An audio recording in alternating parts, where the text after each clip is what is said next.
AC का एक छोटा-सा वीडियो बनाया था मैंने 1 घंटे 20 मिनट का, उसमें ये वाला टॉपिक मिस हो गया। मैंने बच्चों ने कमेंट देखा कि सर ये टॉपिक तो है ही नहीं, तो मुझे याद आया कि हाँ, एडिटिंग में ही गायब हुआ होगा। टॉपिक का नाम है पावर इन एसी सर्किट। देखिए, समझिए पावर वाला जो टॉपिक है ना, ओवर 1 साइकिल हमें निकालना होता है, तो ये 1 साइकिल का मतलब ये है। तो अगर हमें 1 साइकिल में पावर चाहिए, तो एक बात आप ध्यान रखो कि भई पावर का फ़ॉर्मूला ना V इंटू आई होता है, लेकिन यहाँ पर हम E इंटू आई, ईएमएफ इंटू आई लिखेंगे। और ये आपको रटना ही पड़ेगा, क्योंकि ये प्योरली ट्रिग्नोमेट्री है और इसमें कुछ कर नहीं सकते, आपको याद करना पड़ेगा। देखो लॉजिक बता रहा हूँ, ई की जगह हम पुट कर देंगे E naught sine omega t, I की जगह पुट कर देंगे I naught sine omega t minus phi, जहाँ पर फाई का मतलब कोई भी रैंडम सा फेज डिफरेंस।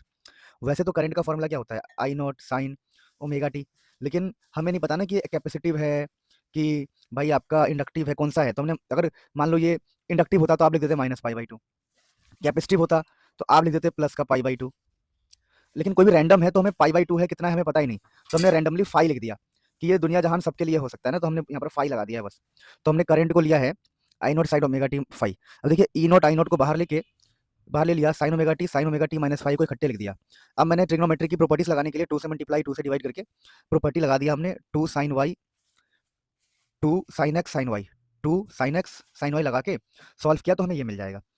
अब जैसे ही हमें ये मिल जाएगा, तो ये जो नीचे 2 है इसको अलग कर लेंगे, 2 को लिख देंगे रूट टू 2 बार लिख देंगे, तो ये बन जाएगा E naught by root two E naught by root two, क्योंकि आपको पता होगा हम 2 को लिख सकते हैं रूट टू, समझे। तो 2 को हम रूट टू लिख सकते हैं इजीली। आ जाओ आ जाओ, 2 को हम रूट टू लिख सकते हैं इजीली। 2 मिनट का टाइम दो। तो यहाँ पे क्या होगा कि रूट टू हो जाएगा और ये वाला टर्म ना जीरो हो जाता है। It is a time dependent, so over one cycle it is value becomes zero. इसकी वैल्यू जीरो हो जाती है, तो यहाँ बचेगा हमारे पास cos फाई। तो ये cos फाई, ये E naught by root two I naught by root two, E naught by root two को ई आर एम एस बोलेंगे, I naught by root two को आई आर एम एस बोलेंगे। देखो ये आपको याद ही करना पड़ेगा, इसके अलावा और कोई तरीका नहीं है, क्योंकि ये प्योरली ट्रिग्नोमेट्री वाला टर्म होता है। अरे बच्चों, अगला जो टॉपिक है ये है drive the expression for secondary and primary voltage in terms of number of turns in two coils. देखिए बेसिकली अभी हम ट्रांसफार्मर की बात कर रहे हैं, ठीक है। तो मैं यहाँ हेडिंग आपको बता दूं कि ऐसा ही लिखा आएगा एग्जाम में, कुछ भी लिखा सकता है, सीधा ट्रांसफार्मर भी लिखा सकता है। तो अभी हम मान के चलिए कि हम ट्रांसफार्मर की बात कर रहे हैं दोस्तों। तो अभी हम बात करेंगे ट्रांसफार्मर की दोस्तों।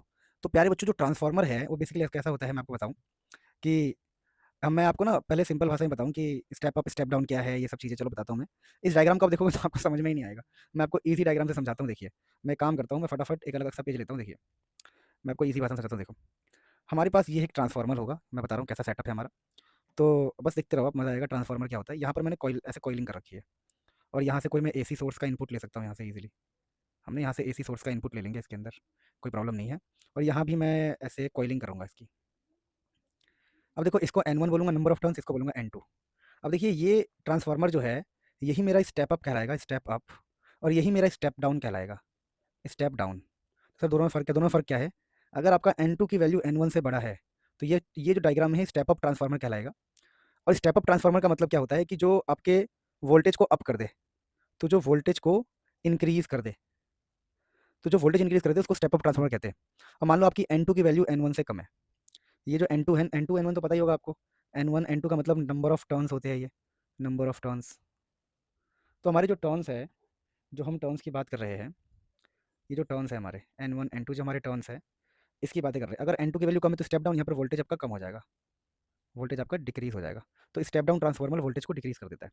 तो क्वेश्चन यही है कि derive the expression for the secondary to primary voltage, derive the expression for the ratio, यहाँ पर रेशियो आएगा लिखा हुआ, पर ऐसे सिंपल भी लिखा, ratio of secondary to primary voltage in terms of number of turns.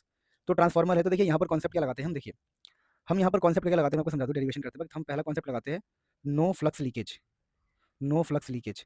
हम फ्लक्स लीकेज नहीं मानते हैं। अगर फ्लक्स लीकेज नहीं है तो क्या होगा, देखिए जितना भी फ्लक्स इस यहाँ पर होगा वो पूरा यहाँ पर मिलेगा हमें, तो यहाँ यहाँ का फ्लक्स सेम होगा। तो मान लीजिए अगर कोई कोयल है, तो कोयल में ईएमएफ का फॉर्मूला क्या होता है, तो हम बोलते हैं E1 चलो, तो होता है minus d phi by d t. ये तो आपने पढ़ा होगा फैराडेज लॉ। फैराडेज लॉ क्या कहता है कि EMF is equal to minus N d phi by d t. तो यही फॉर्मूला हम इस्तेमाल करेंगे। देखिए तो अगर हम प्राइमरी, इसका नाम देते हैं हम प्राइमरी, पहले वाले को प्राइमरी, दूसरे वाले को सेकेंडरी। तो अगर हम प्राइमरी की बात करें, हम ये मान प्राइमरी के लिए बात करें, तो प्राइमरी के लिए जो ईएमएफ होगा, ईएमएफ उसको हम बोलेंगे E1। तो प्राइमरी के लिए जो ईएमएफ E1 है वो होगा माइनस का N1 d phi by d t. Similarly अगर हम सेकेंडरी की बात करेंगे तो हमारा जो E2 होगा minus N2 d phi by d T.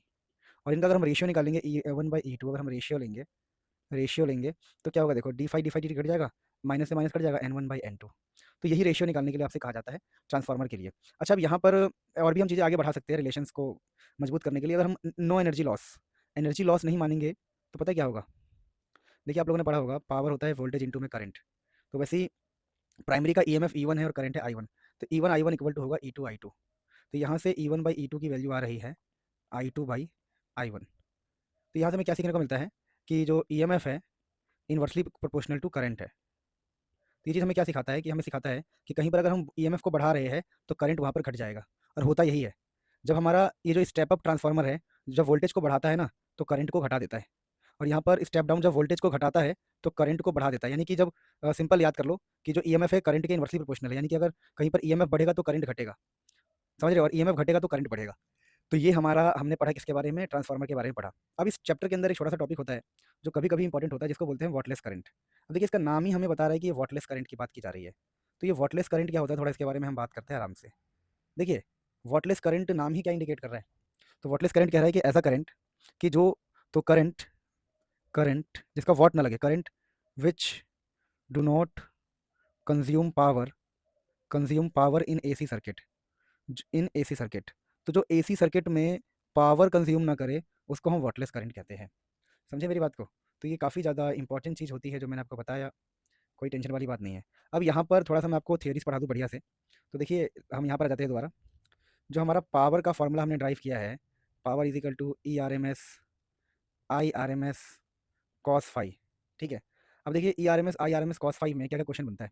First question अगर आपसे कहता है कि हमारा रजिस्टेंस वाला सर्किट है, रजिस्टेंस, तो इस केस में जो फाई की वैल्यू है आपको 0 डिग्री लेना होता है।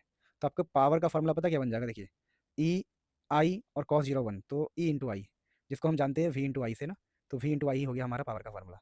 लेकिन आपका इंडक्टर है, उसमें इंडक्टर है, तो फाई की वैल्यू 90 डिग्री होती है, आपको पता ही होगा। और कैपेसिटर में भी फाई की वैल्यू 90 डिग्री होता है, फाई की वैल्यू 90 डिग्री होता है इंडक्टर कैपेसिटर में। तो हमें पता है कि कॉस 90 जीरो हो जाएगा, तो हमारा पावर एवरेज भी जीरो आएगा। यानी कि अगर आपके पास एक प्योर कैपेसिटिव या इंडक्टिव सर्किट है, इंडक्टिव या कैपेसिटर, तो पावर एवरेज इसमें जीरो आता है। तो कई बार प्रूफ करने के लिए आ सकता है, तो आपको यहाँ से डेरिवेशन स्टार्ट करके यहाँ तक लाना है और फिर ये कंडीशन बता के उसको जीरो प्रूफ करना पड़ सकता है। तो ये सब कुछ खास बातें थी इस चैप्टर के अंदर, अल्टरनेटिंग करंट के अंदर। ये कुछ इंपॉर्टेंट टॉपिक्स थे जिसको आप इजीली कवर कर सकते हो।